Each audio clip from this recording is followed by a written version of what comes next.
श्रीकृष्ण सफा सफा कहते जीवन में सफलता पाइबा पई कष्ट करने आवश्यक कारण कष्ट छड़ा सफलता केबे मिले नहीं। सतर आ मिछर व्यवधान करिपारिले जीवन में दृढ़ एवं सफल हेबा सुनिश्चित। स्वप्न देखा भय करंतु नहीं कारण स्वप्न आपन को अग्रसर करिवार शक्ति देई थाए। शिक्षा हेउची सबुठु महान संपद जहाँ आपण को सर्वदा साथ देई आपण को मूल्य बढ़ाई देई थाए। सफलता एक यात्रा जेउठारे ऐकिक पदक्षेप आपण को नूतन अनुभव और ज्ञान देई थाए। सफलता एक मनस्थिति जहाँ आपण चिंता और आचरण उपरे निर्भर करे।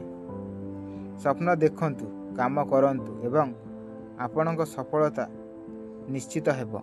सफलता केबे मध्य बड़ श्रुतित रे आसे नहीं, यह कष्ट और परिश्रम द्वारा अनुभव हुए।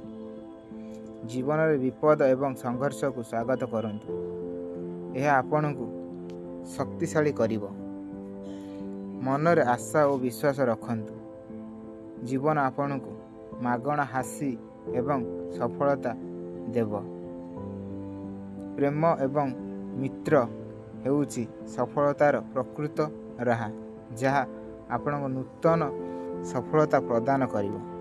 विपदर धैर्य रखंतु कारण धैर्य आपण को सफलतार द्वार पर्यंत पहुँचाइब।